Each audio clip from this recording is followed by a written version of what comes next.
Olá, hidro-heróis!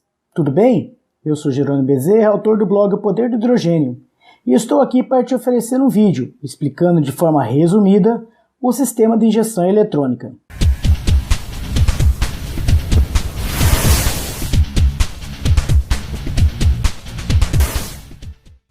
O motor a combustão tem como objetivo a queima de vários gases e assim produzir o movimento circular no virabrequim. Inicialmente, todo o processo é feito de forma mecânica. Nesse período, não existia preocupação com o meio ambiente, nem com o preço do combustível. Depois da crise do petróleo, as montadoras buscavam soluções para implementar em seus veículos um sistema mais eficiente de controle dos elementos da combustão, oferecendo assim maior economia. Próximo desse evento, o governo americano começou a definir leis que definem limites de emissão de poluentes, o que impulsionou o avanço na tecnologia de injeção eletrônica. Mas antes das leis, um visionário já tinha pensado em algo. Isso foi em 1912, onde Robert Bosch inventou o primeiro protótipo de injeção eletrônica.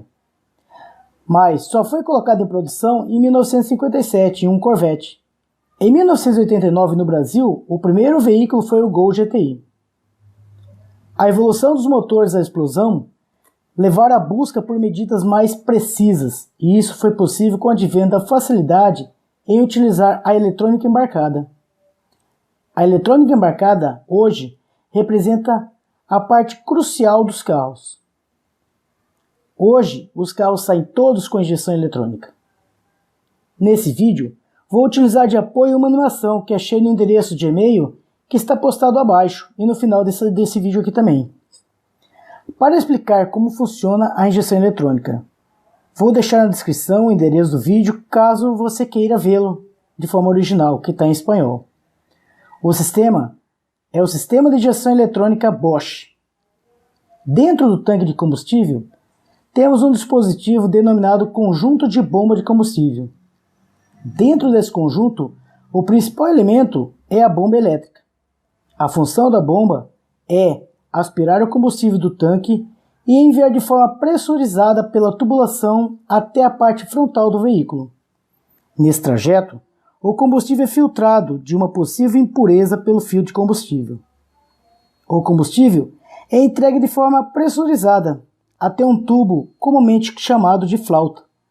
Ligado à flauta, está conectado os bicos injetores. Para regular a pressão nessa flauta, existe um regulador de pressão. O combustível com a pressão correta entra pelo bico do bico injetor, que abre e fecha dentro de um tempo preciso, pulverizando assim o combustível, ocorrendo a mistura ar-combustível. Esse combustível que foi injetado na câmara de combustão, no tempo certo, recebe a centelha, gerando um movimento ao motor. Para ter um bom centelhamento, é necessário um sistema de alta potência, composto de bobinas, para distribuir de forma ordenada a centelha. Ligado ao bloco do motor, antes do coletor de admissão, vamos encontrar a borboleta, onde, no abrir e fechar deste, controla o volume de ar aspirado ao coletor de admissão pelo sensor de posição da borboleta. Também existe um sensor de fluxo de massa de ar conhecida como sensor MAF, que mede o fluxo de ar que está entrando no sistema.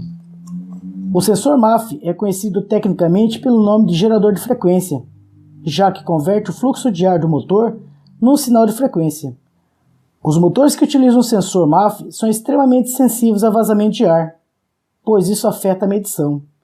E por isso que uma vareta medidora mal assentada ou a falta de uma tampa de bujão de abastecimento de óleo pode fazer com que o motor funcione em marcha lenta de maneira trepidante, ou até mesmo pare de funcionar. Em alguns veículos, no corpo onde está contida a borboleta, existe um sensor responsável pela medida de pressão e temperatura do ar. O sensor de pressão funciona assim. Quando o motor está desligado, a pressão do coletor é a mesma que a pressão atmosférica, aproximadamente 15 psi ou 103 kPa, ao nível do mar. Quando o motor está funcionando, a pressão do coletor é inferior, devido à sucção desenvolvida pelo pistão, que gera um vácuo Durante o funcionamento do veículo, as mudanças de posição do acelerador e na carga do motor têm um efeito direto na pressão do coletor. Essa relação permite ao computador de bordo calcular o fluxo de ar do motor baseado no sinal do sensor MAP. Esse sensor geralmente é fixado no coletor de admissão ou próximo dele. O sensor de temperatura de ar funciona assim. Quando a temperatura do ar é baixa, a resistência do sensor é alta. Nessa condição, a voltagem do sinal IAT continua próximo de 5 volts, pois há pouca queda de voltagem no resistor. À medida que a temperatura do ar sobe, a resistência do sensor IAT cai continuamente. Isso resulta em uma redução correspondente na voltagem do sinal. O computador de bordo utiliza o sinal do IAT principalmente para ajustar o avanço da ignição. Em alguns veículos existe um sensor de fase. No bloco do motor existe um sensor denominado de sensor de detonação. No volante do motor existe um sensor de rotação, responsável pela medida de voltas por minuto do motor. Ainda no bloco existe um sensor de temperatura que é responsável por indicar a temperatura do motor e informa o computador de bordo do veículo. Em alguns veículos existe uma válvula chamada válvula de canister, que reaproveita os vapores de combustível. E finalmente, a sonda de oxigênio, também conhecida como sonda lambda, que mede a quantidade de oxigênio no cano de escapamento. Geralmente nos carros mais modernos, o pedal de acelerador está conectado de forma eletrônica a esse e é responsável pela variação da borboleta. Todas as informações são enviadas ao computador de bordo do veículo, onde o computador de bordo processa informações enviando sinais aos diferentes atuadores. Este é o sistema de injeção de eletrônica básico da Bosch. Atualmente, os veículos podem conter diversos sensores adicionais, mas a lógica sempre será próxima a essa.